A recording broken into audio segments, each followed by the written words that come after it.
todos y todas. Mi nombre es Jordan Cardona. Hago parte de la Dirección de Inversiones y Finanzas Públicas del Departamento Nacional de Planeación y actualmente estoy ejerciendo como docente de este curso virtual. Hoy vamos a dar una charla acerca de la MGA Web y de la nueva innovación que es el presupuesto orientado a resultados. Vamos a iniciar. Primero vamos a encontrar la resolución 4788 del 2016, la cual establece tres puntos. El primero es la creación de una herramienta para el registro de los proyectos de inversión pública independientemente de la fuente de financiación. Esta herramienta se va a llamar SWIFT y es un banco que agrupa todas las fuentes de financiación y agrega los diferentes bancos que anteriormente se conocían como SWIFT PGN y SWIFT SGR. Adicionalmente, agrega una nueva innovación que es el banco territorial. Okay. El segundo artículo establece la obligatoriedad de todas las entidades de registrar sus proyectos dentro de dicho aplicativo. Y el tercero, la responsabilidad del DNP para establecer los manuales instructivos necesarios que conlleven a una correcta ejecución del SWIFT dentro de las diferentes entidades. En el contenido del curso de hoy vamos a ver presupuesto orientado por resultados, MGA Web y algunos tips conceptuales y técnicos. Iniciando con la articulación entre planeación y presupuesto, encontramos los dos ciclos. El primero, el ciclo de la inversión pública, y el segundo, que es el ciclo de la presupuestación de la inversión. En el ciclo de la inversión pública, es el ciclo de los proyectos, encontramos una etapa de planeación, otra de programación, una de ejecución y la última de evaluación. Por parte de la presupuestación vamos a encontrar una programación del presupuesto, la presentación del mismo, el estudio y la aprobación por medio de los diferentes actos administrativos, ya sean ordenanzas, acuerdos, decretos o leyes, la liquidación del mismo, la ejecución de dicho presupuesto, el seguimiento y la evaluación y la retroalimentación del ciclo nuevamente. Este proceso se incluyó en la Ley 1753 de 2015, que es la Ley de Plan Nacional de Desarrollo. En su artículo 148 se establece que el presupuesto ahora en adelante va a ser un presupuesto orientado a resultados. Es decir, que se va a articular el presupuesto con la planeación para que todo presupuesto que se ejecute tenga un impacto sobre la población y se pueda medir en términos de los diferentes instrumentos de planeación, tanto territorial como nacional.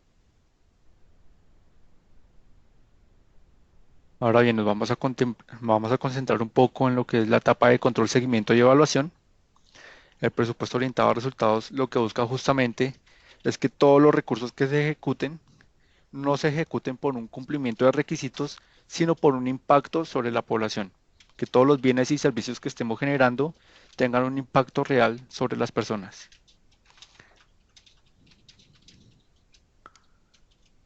¿Cómo lo vamos a hacer esto? Lo vamos a hacer por medio de unos programas presupuestales.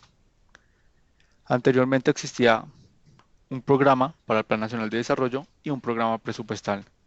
Actualmente ese programa va a articular los dos grandes sistemas, tanto el presupuestal como el de planeación. ¿Qué es un programa presupuestal?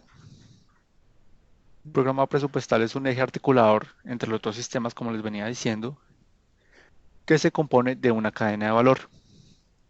Inicialmente vamos a encontrar el sector que desarrolla su programa y ese programa que tiene una serie de productos que se van a articular con los productos de la planeación para poder hacer seguimiento a todas las iniciativas de recursos que se ejecuten a lo largo del territorio nacional.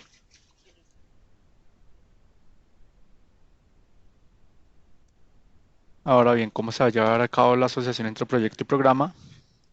Por medio de los productos. En la parte superior vamos a ver lo que es la cadena de valor de los proyectos, la cual se compone de un objetivo general, un objetivo específico, unos productos, unas actividades y por último unos insumos.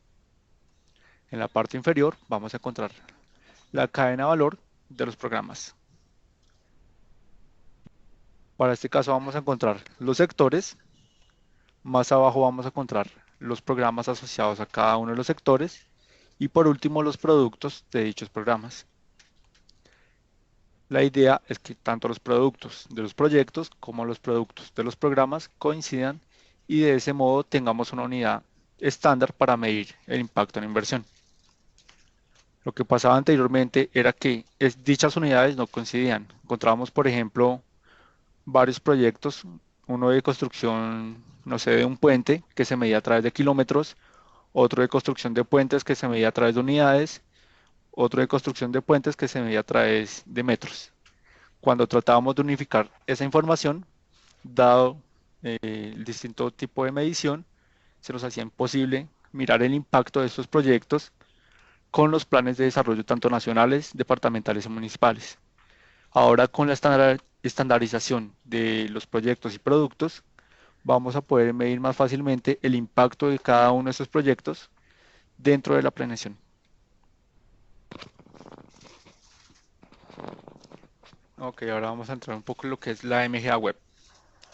La MGA no es solo una herramienta de registro, es más una herramienta de gestión de proyectos, pero hay algo que hay que tener muy claro y es que la MGA solo pide la información básica para todos los proyectos de inversión pública. Es decir, si mi proyecto pertenece a algún sector específico como ambiente, como transporte o salud, hay que incluir información adicional a la MGA porque la MGA solo va a pedir la información que sea básica y estándar para todos los proyectos.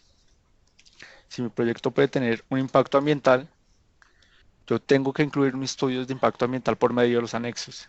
Si mi proyecto tiene algún estudio técnico en materia de salud, de educación o cualquier otro sector, debo incluir anexos que soporten dichos estudios.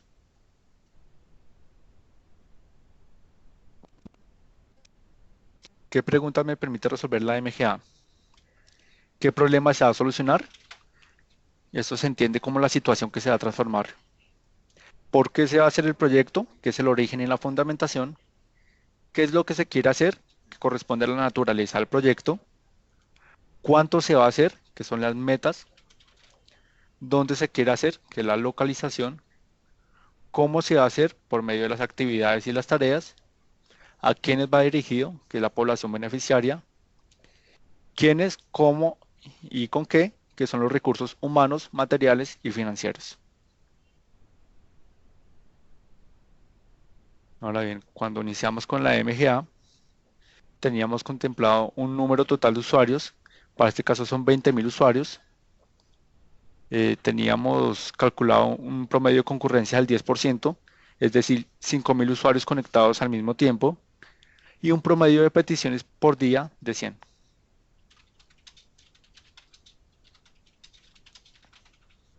¿Qué ventajas tiene la MGA Web sobre la MGA de escritorio? La primera es que permite registrar los proyectos de inversión pública. Adicional a esto, se pueden presentar los proyectos desde cualquier parte del país. Ya no necesito estar atado a un computador específico porque toda la información va a estar cargada en la nube. Tengo autonomía en mi proceso de creación de usuarios, es decir, no necesito soporte de la mesa técnica para crear mi formulador ciudadano. La visualización de los proyectos se da en tiempo real. Desde cualquier computador, con mi usuario y contraseña, yo puedo acceder a mis proyectos y ver la información en tiempo real. El soporte de los proyectos se da por medio de una actualización de la herramienta. Esto se hace todas las noches.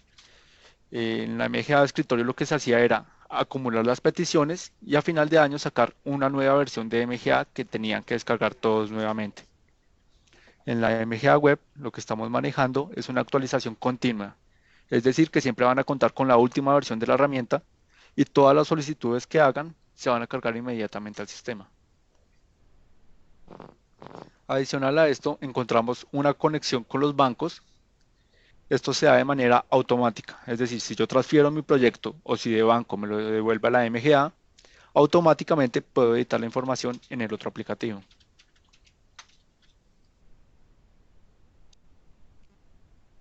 La MGA Web cuenta con una serie de roles y de permisos. Antes de ingresar a cualquier tipo de rol, yo tengo que registrarme como formulador ciudadano. Este proceso es autónomo y se hace por medio del aplicativo y el diligenciamiento de la información básica. Una vez yo esté como formulador ciudadano, dependiendo mi cargo dentro de alguna entidad pública, puedo solicitar diferentes permisos.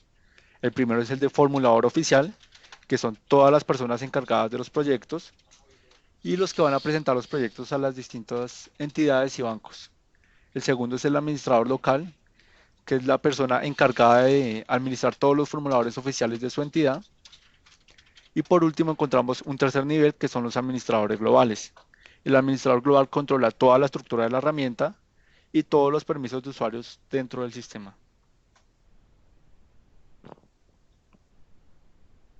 Mm, Vamos a seguir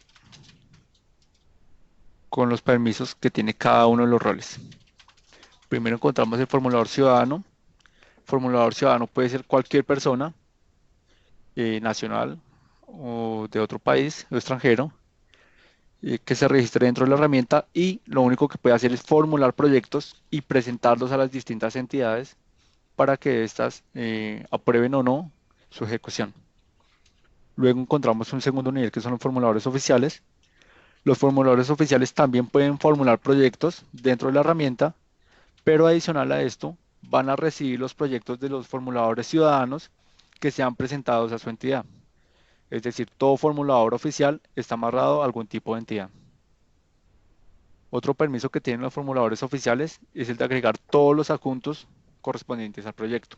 Un formulador ciudadano no puede agregar archivos adjuntos, solo los formuladores oficiales. Por último, encontramos los administradores locales.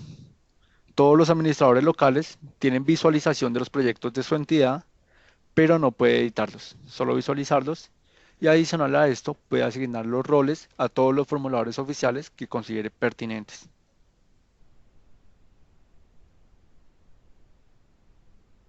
¿Cómo es el flujo para presentar un proyecto?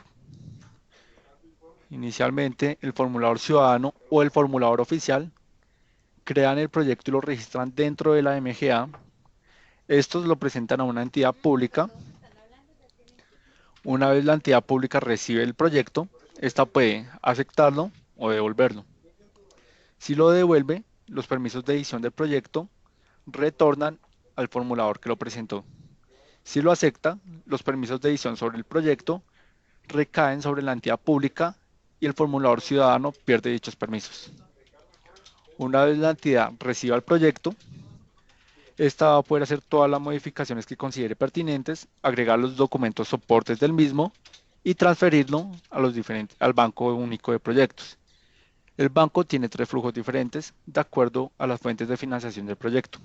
Está el flujo territorial para recursos del SGP y propios de las entidades territoriales, el flujo del presupuesto general de la nación para recursos del presupuesto general de la nación y el flujo de regalías para recursos del sistema general de regalías. La herramienta cuenta con diferentes estados para cada uno de estos procesos. Cuando estoy formulando mi proyecto, en la bandeja de entrada me va a registrar el estado de formulación. Una vez presente el proyecto a la entidad, va a marcar el estado de presentado y una vez transfiera mi proyecto a los diferentes bancos, voy a encontrar los diferentes estados que se asignan en cada uno de los bancos correspondientes a los flujos de cada uno de los tipos de recursos.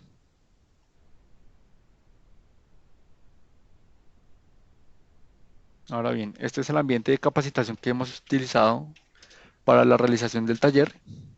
Este ambiente es independiente del de producción y en este van a poder hacer todas las modificaciones y meter toda la información que consideren pertinente para capacitación. Es importante aclarar que toda la información que metan en ambiente de capacitación es susceptible de ser borrada en cualquier momento por el DNP.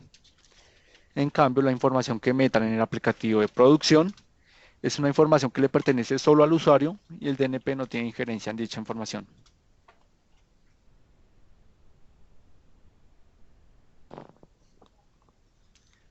Ok, ahora vamos a encontrar las diferencias entre la MGA de escritorio y la MGA web.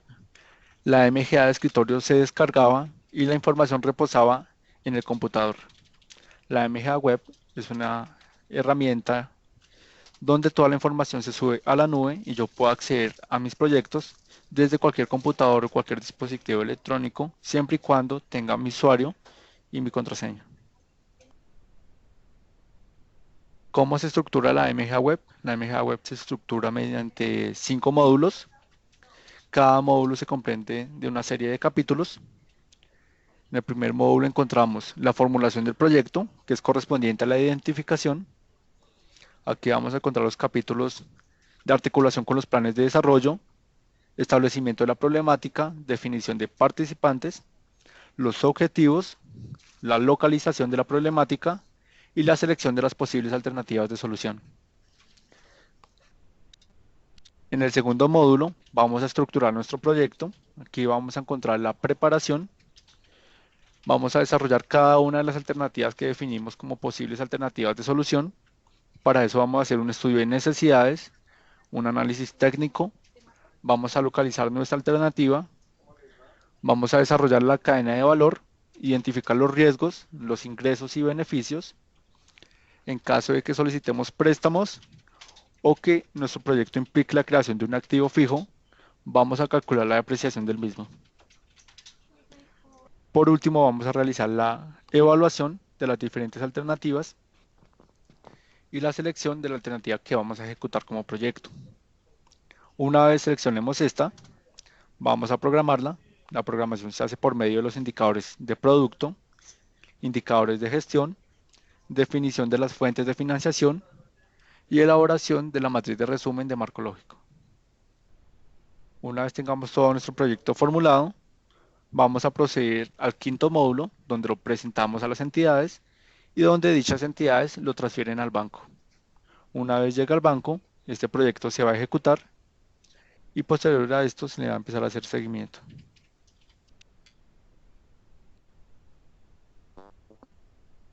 Vamos a iniciar con el módulo de identificación. El primer capítulo que encontramos es la articulación del Plan Nacional de Desarrollo, los planes departamentales y los planes municipales y distritales. ¿Cómo vamos a hacer la articulación? Por medio de la visión, el plan de gobierno que se materializa en un Plan Nacional de Desarrollo. Luego del Plan Nacional de Desarrollo, vamos a ubicar unos programas orientados a resultados.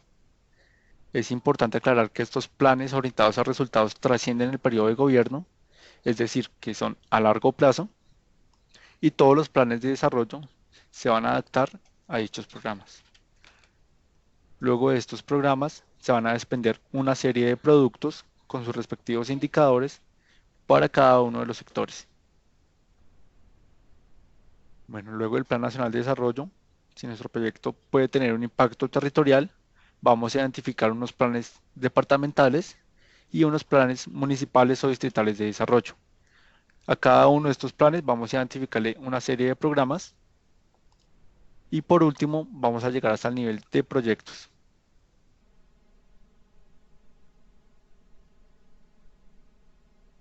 El siguiente capítulo es estructurar el árbol de problemas.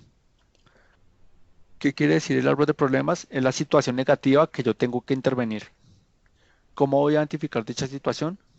Por medio de la estructuración de un árbol de problemas, donde yo identifico un problema central, unas causas tanto directas como indirectas que me generan dicho problema y unos efectos que se desprenden del problema central.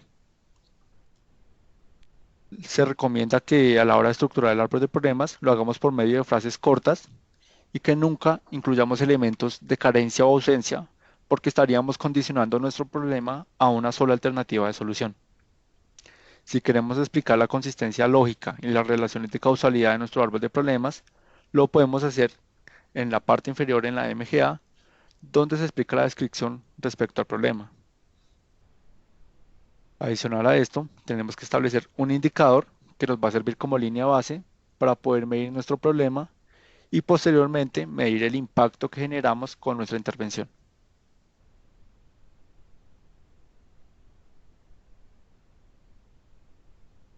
Luego de esto vamos a medir la localización. La localización, vamos a medir la localización de nuestro problema y no nuestra alternativa que viene más adelante. Nuestro problema puede involucrar no solo una entidad territorial, sino varias entidades territoriales. Entonces el nivel de medición de nuestro problema nos va a determinar si tenemos que hacer una intervención a nivel local o en articulación con diferentes niveles de gobierno.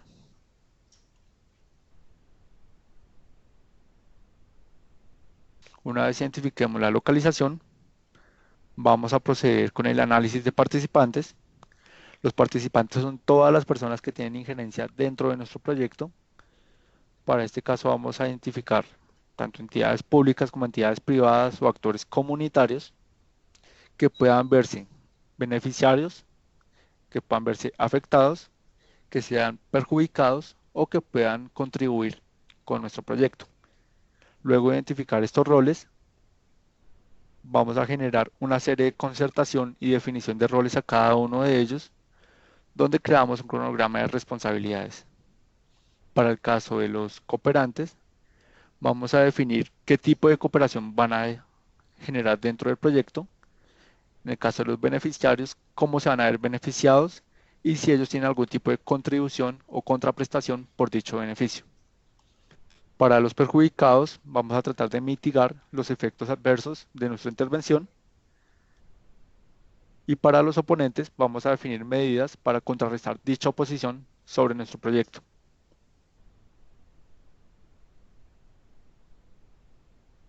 Ahora bien, vamos a desarrollar la matriz donde ubicamos cada actor, qué intereses o expectativas tienen, qué rol ocupan y la contribución o gestión que van a desarrollar sobre nuestra intervención.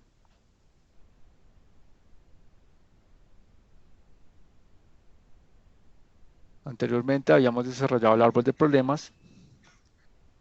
Dicha situación problemática la vamos a convertir a positivo y vamos a obtener nuestro árbol de objetivos. El problema central se va a convertir en nuestro objetivo general.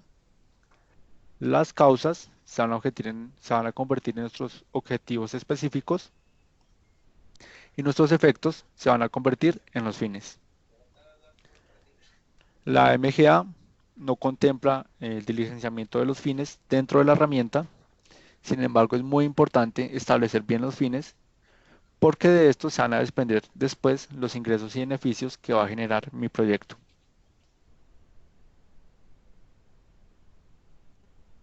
Antes de pasar al siguiente módulo, quiero aclarar un poco cómo es la estructura para la formulación de los objetivos. Vamos a hacerlo por medio de un verbo que se deja en infinitivo, un objeto que va a hacer intervención de dicho verbo y unos elementos de contexto.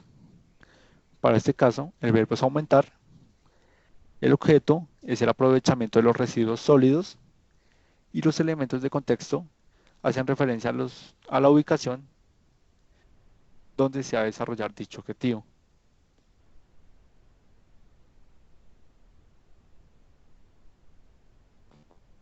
Ahora bien, cuando definimos el problema, establecimos un indicador de línea base. Dicho indicador también nos va a servir para medir el impacto de nuestro objetivo general y es el que tenemos que diligenciar dentro de la herramienta.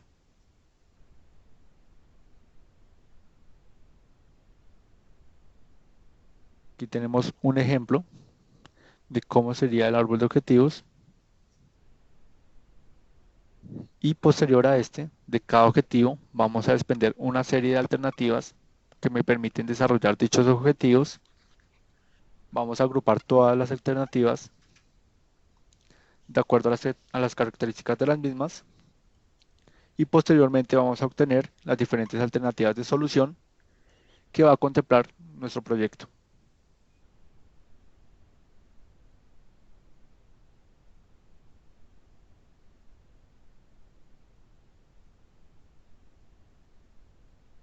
Es importante que diligenciemos en la MGA todas las alternativas que van a ser sujeto de contemplación por parte del formulador. Independientemente de que pasen o no pasen a preparación, hay que diligenciarlas todas. Antes de pasar a la preparación, vamos a hacer un filtro de acuerdo a características muy comunes y muy básicas como puede ser la viabilidad económica, la viabilidad legal. Los elementos de contexto pueden ser, por ejemplo, el tamaño de nuestras intervenciones. Si yo soy un gobierno municipal y voy a realizar una intervención que involucra más niveles de gobierno, me va a resultar imposible porque yo solo tengo competencias para intervenir en mi territorio. En el caso de que la alternativa tenga un costo muy elevado, que yo sé que no voy a llegar a cumplir porque excede mi presupuesto, o en el caso que haya una oposición legal para desarrollar dicha alternativa, vamos a descartarlas y no la vamos a llevar a preparación para estructurarlas en el siguiente capítulo. Antes de pasar a la estructuración, vamos a definir qué tipo de evaluaciones vamos a desarrollar para cada una de las alternativas. Tenemos de rentabilidad, costo eficiencia y costo mínimo, y evaluación multicriterio.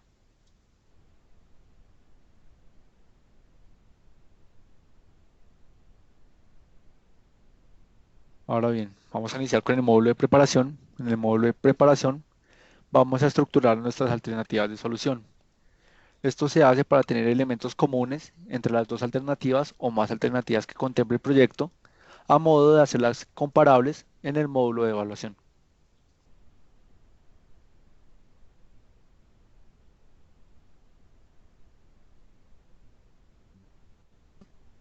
¿Qué contempla la preparación del proyecto? Lo primero es describir nuestras alternativas.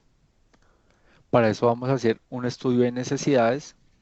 En el estudio de necesidades identificamos los bienes y servicios que va a entregar mi proyecto y vamos a proceder a hacer un análisis de los mismos. Lo primero que tenemos que hacer es recopilar información histórica acerca de la oferta y la demanda de dicho bien y servicio y organizar esa información para sistematizarla y generar una proyección posteriormente. Aquí vemos un ejemplo de una matriz donde vemos la evolución del estudio de necesidades. Contamos con dos periodos, un periodo histórico y un periodo proyectado. El periodo histórico es toda la información que yo logré reunir acerca de la evolución de dicha problemática antes de que yo la analizara. Para este caso contamos con información desde el 2012 hasta el 2017, que es donde vamos a iniciar nuestra intervención. Luego de esto viene el periodo proyectado, que hace referencia a la proyección de la situación problemática si yo no interveniera dicha problemática. Para este caso vamos a contemplar cuánta demanda se generaría y qué oferta tendría sin mi intervención. La oferta hace referencia a otros medios que puedan suplir dicha demanda. Es importante aclarar que la proyección de mi alternativa tiene que abarcar todo el horizonte de mi proyecto. Si mi proyecto está contemplado a 2 años, tomaría 2017-2018. Si está contemplado a 3 años, tomaría hasta el 2019. Y así hasta que complete el horizonte de mi proyecto.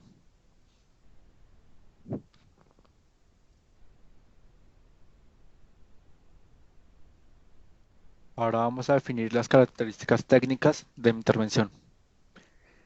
Vamos a definir nuevamente los bienes y servicios que vamos a entregar, pero en este caso vamos a resaltar todas las características técnicas que me permitan especificar los bienes y servicios que yo voy a entregar como intervención.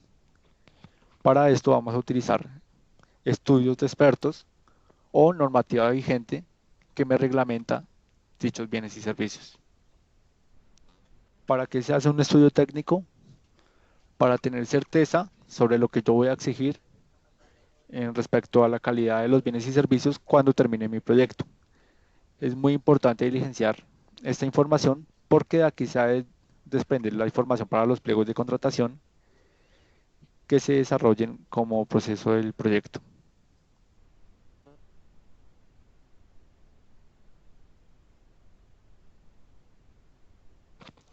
Aquí vemos un poco el ejemplo de estudio técnico que tenemos para nuestro problema de aprovechamiento de residuos sólidos.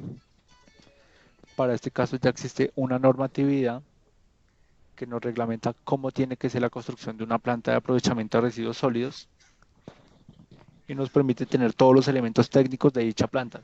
Es muy importante tener esta normatividad porque en caso de que se realice el proyecto e incumpla la normatividad, cuando entre a operar la planta no va a tener el aval y por lo tanto no va a poder desarrollarse el proyecto.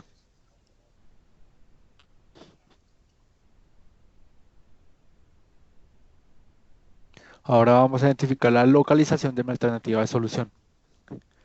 La localización de mi alternativa de solución puede corresponder o no con la localización de mi problemática. que identifico yo mi alternativa de solución, qué elementos tengo yo presentes o qué factores inciden dentro de mis criterios como formulador para desarrollar el proyecto. Si mi proyecto involucra temas de seguridad, yo voy a tener presente que existan condiciones de seguridad en el territorio para desarrollar mi proyecto. Si para desarrollar mi proyecto yo necesito algún tipo de servicio público, es indispensable que la zona donde yo voy a realizar mi proyecto tenga acceso a dichos servicios públicos. Para el caso de construcción de vías, por ejemplo, yo necesito que el suelo cuente con ciertas características para construir cierto tipo de vías. Por lo tanto, si yo voy a planear la construcción de una vía de tráfico pesado, necesito unas condiciones muy técnicas del terreno y ese sería un factor indispensable para poder localizar por dónde va a cruzar mi vía.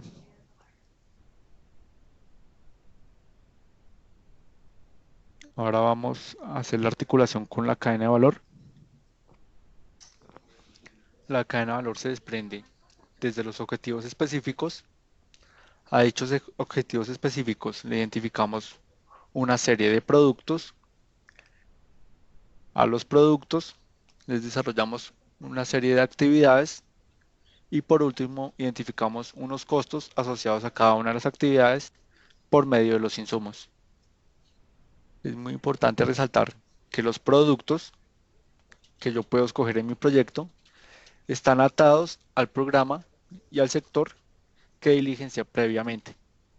Es decir, si yo seleccioné sector transporte y algún programa específico dentro de transporte, ese programa ya tiene cargado una serie de productos que son inmodificables.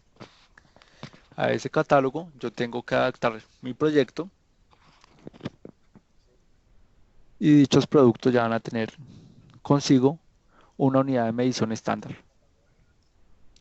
Luego de que yo defina mis productos para cada uno de los objetivos, voy a establecer qué actividades se necesitan para desarrollar cada tipo de producto. Dentro de las actividades encontramos varios espacios importantes. El primero es definir cuáles son de ruta crítica y cuáles no. Toda actividad de ruta crítica es indispensable para que se realice el proyecto. Es decir, si yo no realizo esa actividad, mi proyecto no se realiza. En la construcción de una vía, por ejemplo, una actividad de ruta crítica puede ser aplicar el asfalto. Si yo no aplico el asfalto, no tengo la vía. Una actividad que no es de ruta crítica es una actividad que no es indispensable para desarrollar mi proyecto. Puede ser interventoría, por ejemplo. Si yo no realizo la interventoría, igual puedo construir la vía. Por lo tanto, no será una actividad de ruta crítica. Cada una de las actividades me implica una serie de costos asociados a las mismas. Para este caso, la MGA cuenta con un catálogo que me permite desarrollar cada uno de los costos para cada una de las vigencias. Es muy importante identificar qué tipo de costos son los que yo voy a generar, ya sea mano de obra calificada, mano de obra no calificada, transporte, maquinaria y equipo, entre otros. Adicional a esto, no solo tengo que identificar los costos, sino que tengo que programarlo para cada uno de los años donde voy a realizar la inversión. Al final de la estructuración de la cadena, esta me va a mostrar el costo para cada una de las actividades, la sumatoria de las actividades por cada uno de los productos y la sumatoria de los costos de los productos para cada uno de los objetivos. Por último, encontramos la sumatoria de los diferentes objetivos, lo cual nos desarrolla el costo total de nuestra alternativa de intervención.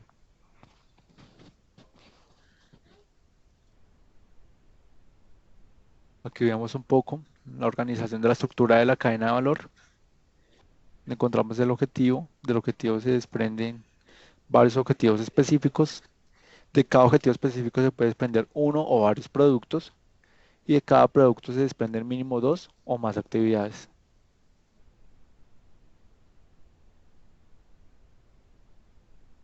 Y tomamos nuestro ejemplo de cadena de valor de nuestro proyecto de aprovechamiento de residuos sólidos. encontramos inicialmente dos objetivos. Uno que es mejorar las prácticas de separación de materiales y otro que es implementar espacios eficientes en la valoración de residuos sólidos. A cada tipo de producto le generamos una serie de actividades y a cada tipo de actividades le relacionamos una serie de costos de nuestro catálogo de insumos.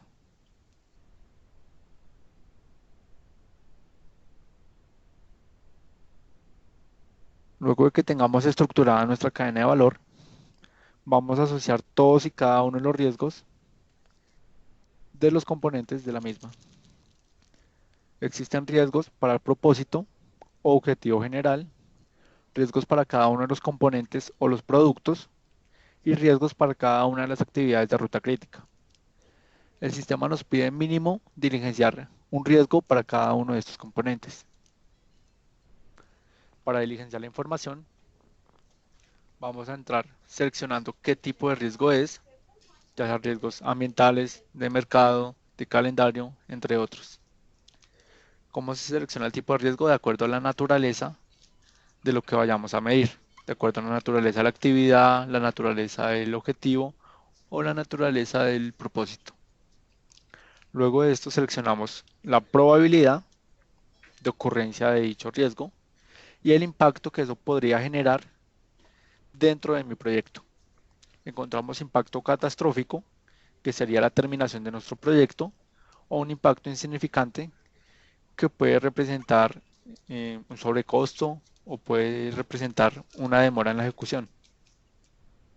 Luego de esto, digitamos los efectos concretos que tendría sobre nuestro proyecto y definimos unas medidas de mitigación para dicho riesgo.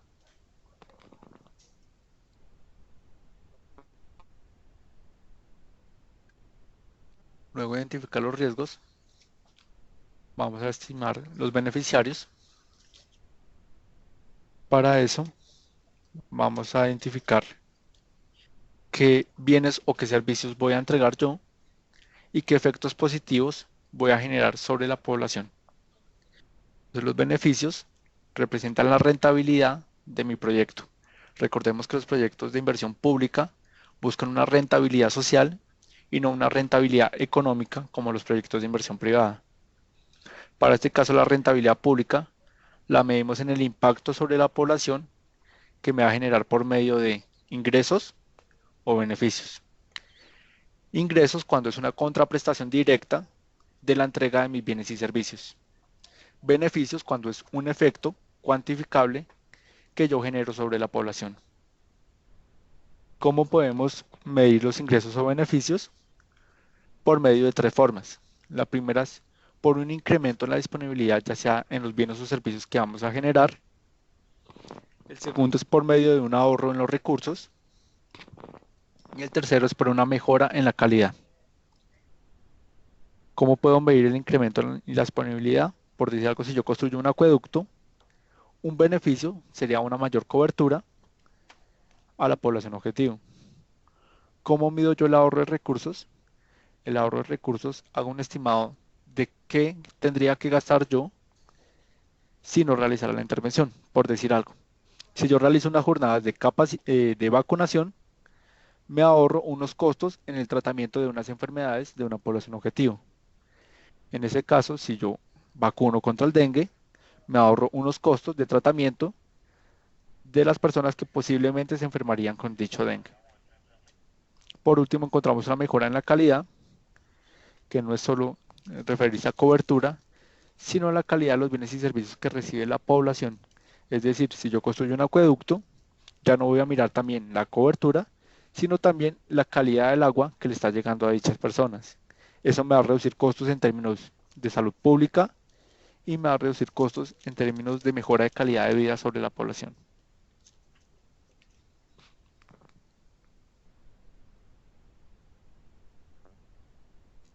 ¿Cómo analizamos los beneficios? Es importante aclarar que todo ingreso o todo beneficio que yo reporte tiene que ser cuantificable dentro de la herramienta. Si mi proyecto contempla algún beneficio que no sea cuantificable, debo anexar el mismo por medio de un documento técnico en la parte de anexos, pero la herramienta no me va a permitir registrar un ingreso o beneficio que no sea cuantificable. Vamos a definir qué bien o qué servicio voy a entregar. Si dicho bien o servicio corresponde a un ingreso o a un beneficio, vamos a describirlo y vamos a programarlo. ¿Cómo realizamos la programación? Definiendo una cantidad de dicho bien y servicio que se va a entregar por cada uno de los años del horizonte de mi proyecto y un costo asociado como valor unitario de dicha unidad. Por decir algo, yo voy a entregar refrigerios en una escuela. Voy a definir cuántos refrigerios voy a entregar en cada año y cuánto es el costo de cada uno de dichos refrigerios. Al hacer la multiplicación, voy a encontrar el valor total de mi ingreso y mi beneficio.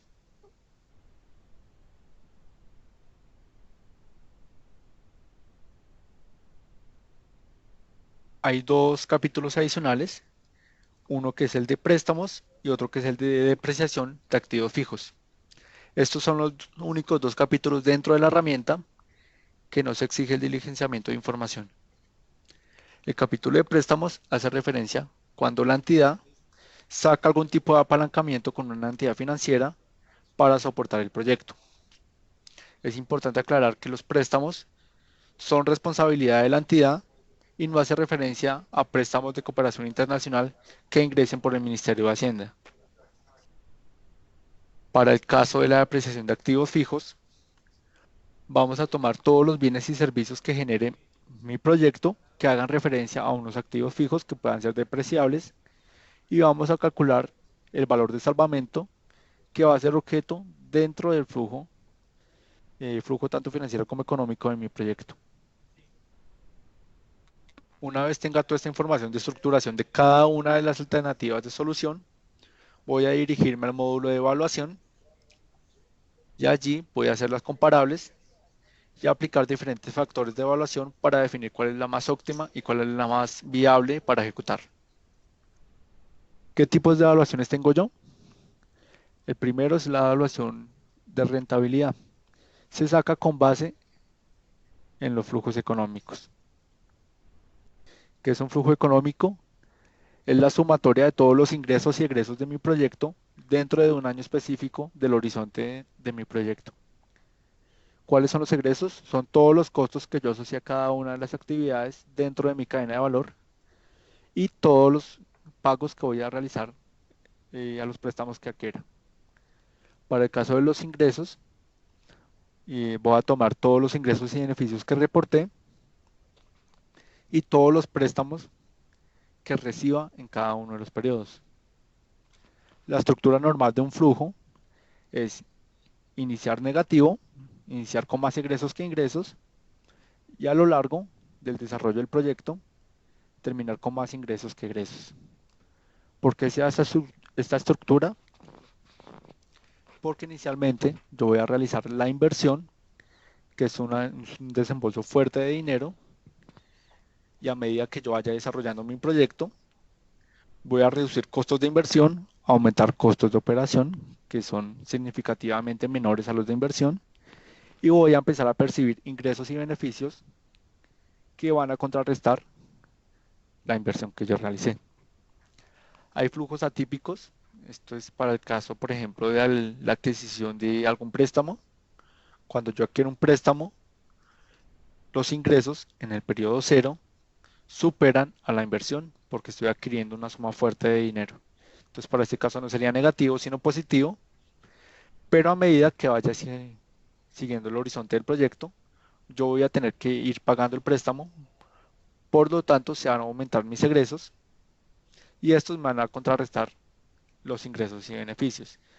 Es decir, que lo positivo tiende a reducirse y a ser más negativo.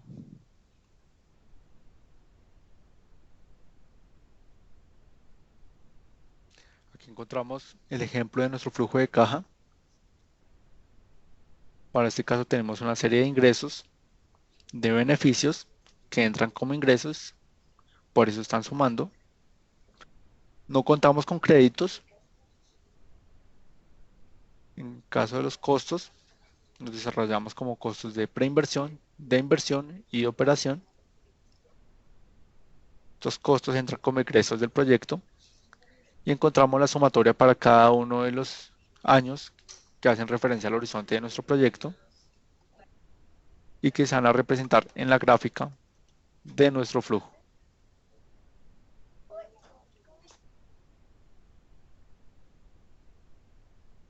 Luego de realizar los flujos y las evaluaciones, el sistema nos va a calcular una serie de indicadores que nos van a permitir establecer la rentabilidad de nuestro proyecto. Recordemos que aquí estamos mirando solo la evaluación económica que hace referencia a una rentabilidad social. La rentabilidad social se toma con base en la tasa social de descuento, que es el 12%. Esto es un estándar que se ha definido para todos los proyectos de inversión pública, donde el mínimo de rentabilidad que deben generar es un 12%. Los dos indicadores principales que vamos a encontrar es el valor presente neto económico, el cual se interpreta de diferentes maneras. La primera es cuando es menor a cero. Cuando es negativo, quiere decir que nuestro proyecto no es conveniente para realizar una intervención. Cuando es igual a cero o igual a uno, es indiferente la intervención o no. Cuando es mayor a cero y mayor a uno, quiere decir que nuestro proyecto es óptimo para realizar intervención. En el caso de la tasa interna de retorno, vamos a tomar la tasa interna de retorno económica. La tasa de referencia que vamos a tomar es la tasa social de descuento que les decía, que es el 12%. Esto se calcula automáticamente en el sistema por ser un proyecto de inversión pública y lo podemos interpretar de tres formas. Cuando nuestro proyecto es menor a nuestra tasa social de descuento, quiere decir que la rentabilidad del proyecto no alcanza para su ejecución. Cuando la tasa social de descuento es igual a la tasa de rentabilidad de nuestro proyecto, quiere decir que es indiferente intervenir o no. Y cuando la tasa social de descuento es menor y la tasa interna de retorno de nuestro proyecto es mayor, quiere decir que tenemos el aval porque la rentabilidad social de nuestro proyecto va a ser superior al estándar.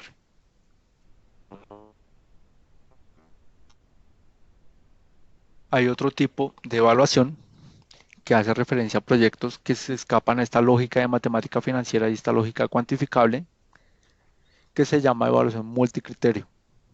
La evaluación multicriterio contempla diferentes aspectos ambientales, normativos, de participación, de consistencia técnica, entre otros, que me permiten tener una medición para proyectos más cualificables que cuantificables. Este tipo de evaluación es opcional. Yo decido si la realizo o no de acuerdo a la naturaleza de mi proyecto y decido qué factores voy a analizar dentro del mismo. Luego de que haga la evaluación multicriterio, me va a arrojar una cuantificación de cada uno de los factores que yo definí como importantes y me va a arrojar una ubicación de cada una de las alternativas de acuerdo a la viabilidad que me muestre dicha evaluación.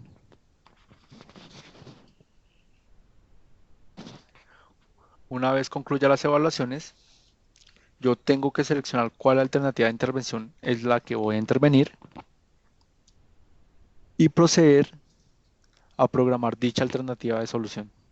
La programación la voy a realizar por medio de la identificación de los indicadores de producto, de gestión, las fuentes de financiación y la estructuración de la matriz de resumen de nuestro proyecto.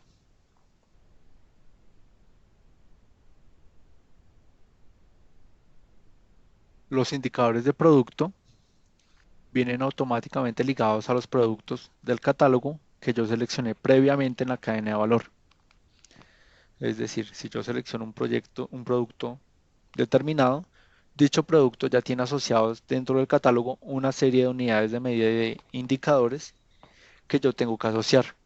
Inicialmente voy a encontrar un indicador principal por cada uno de los productos. Luego, si el catálogo contempla alguna serie de indicadores secundarios, voy a poder agregar los mismos hasta completar el número total que se encuentre dentro del catálogo. La información que yo tengo que completar hace referencia a la meta para cada uno de los indicadores de producto, es decir, a cuánto se compromete mi proyecto en la generación de dichos bienes y servicios y a la programación de la misma en cada uno de los años.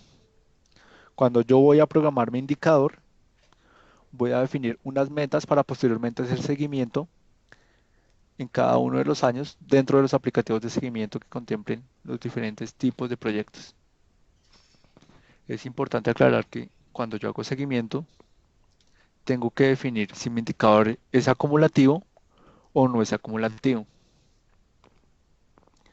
Lo acumulativo o no acumulativo del indicador hace referencia a la naturaleza misma del producto.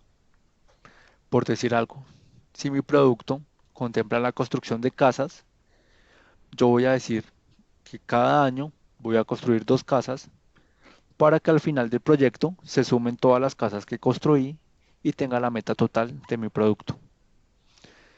Si mi producto contempla la entrega de refrigerios, yo voy a decir que voy a entregar una cantidad de refrigerios, pero que al final de mi proyecto yo voy a beneficiar a un número de personas. O sea, no voy a sumar todos los refrigerios que entregué, sino a todas las personas que beneficié entregando los refrigerios en todos los años. Adicional a esto, tengo que definir una fuente de verificación que va a ser sujeta para hacer seguimiento a mi proyecto. Es decir, de dónde voy a sacar yo la información para poder hacer la medición de dicho indicador.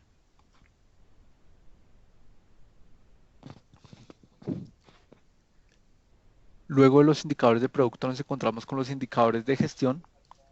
Los indicadores de gestión hacen referencia a todas las actividades de ruta crítica y de cómo voy a medir el cumplimiento de dichas actividades dentro de mi proyecto. Para el caso de los indicadores de gestión, todavía contamos con el catálogo de Banco Sectorial de Indicadores, BIS. Entonces lo que tenemos que hacer es seleccionar nuestro indicador, ya sea por código, por palabra clave o por sector. Una vez seleccionemos nuestro indicador de gestión, este automáticamente nos va a jalar el nombre, la descripción, la fórmula y la unidad de medida. Tenemos que agregar la meta, que es a cuánto nos comprometemos, el tipo y la fuente de verificación, que es el soporte sobre el cual yo voy a obtener la información para hacer el seguimiento posteriormente. Una vez defina todos los indicadores, tengo que establecer las fuentes de financiación de mi proyecto. En esto hay que tener mucho cuidado porque dependiendo del tipo de fuente de financiación que yo agregue a mi proyecto, va a tener cierto flujo para la verificación de requisitos y para la viabilidad dentro del banco. El flujo de viabilidad de presupuesto general de la nación es muy diferente al flujo de viabilidad de presupuesto territorial, ya sea por ingresos propios del territorio o ya sean por ingresos de SGP.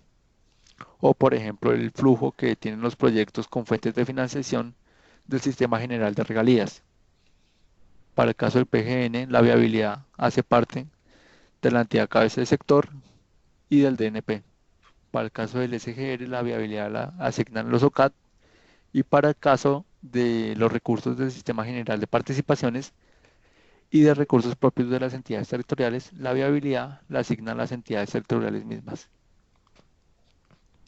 Por lo tanto, cuando yo realice eh, la programación de las diferentes fuentes de financiación, el sistema me va a detectar qué tipo de flujo de viabilidad tiene que tener nuestro proyecto. Luego de realizar el estimativo de fuentes de financiación, vamos a entrar a definir la matriz de resumen de nuestro árbol, de nuestro proyecto. ¿Cómo definimos el resumen? Vamos a encontrar todos los riesgos que asociamos en nuestro capítulo anterior y vamos a definir una serie de supuestos o condiciones hipotéticas que se tendrían que presentar para que no llegue a la ocurrencia del riesgo. Tengo que incluir un supuesto para todos y cada uno de los riesgos que agregué dentro de la herramienta.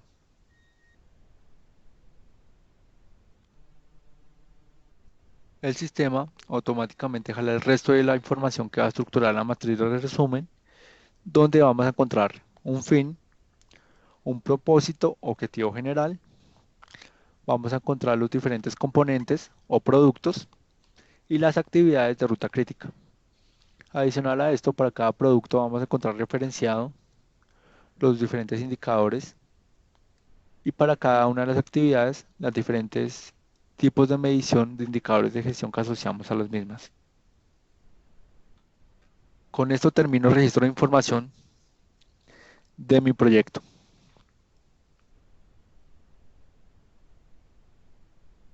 Antes de seguir con el proceso, debo validar que toda la información que ingresé sea coherente y que corresponda a la formulación que hice previo de mi proyecto.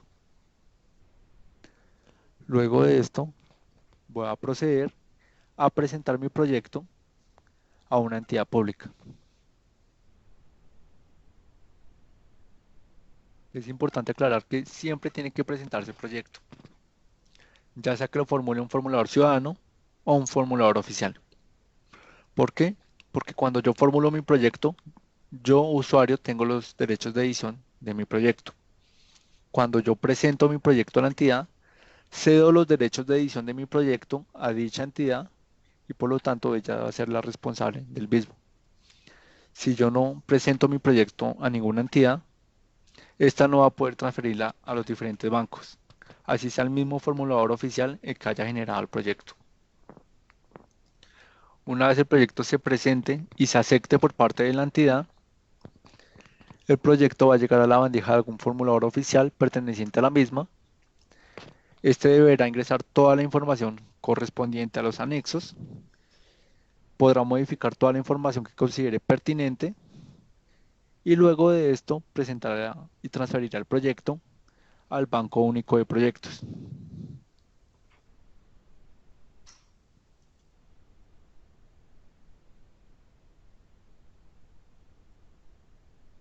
Cuando el proyecto llega al Banco Único de Proyectos, va a seguir cada uno de los flujos dependiendo de la fuente de financiación que yo seleccioné hasta que quede registrado, actualizado y pueda ser ejecutado.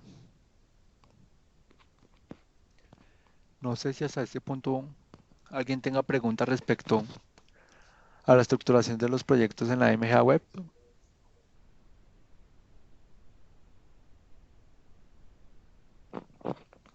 ¿Me preguntas, Nata?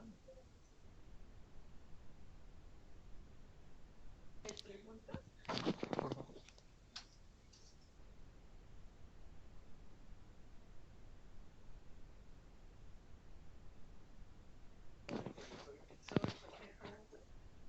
Perfecto, con esto terminamos entonces la presentación de la MGA Web como herramienta de registro y gestión de proyectos de inversión pública.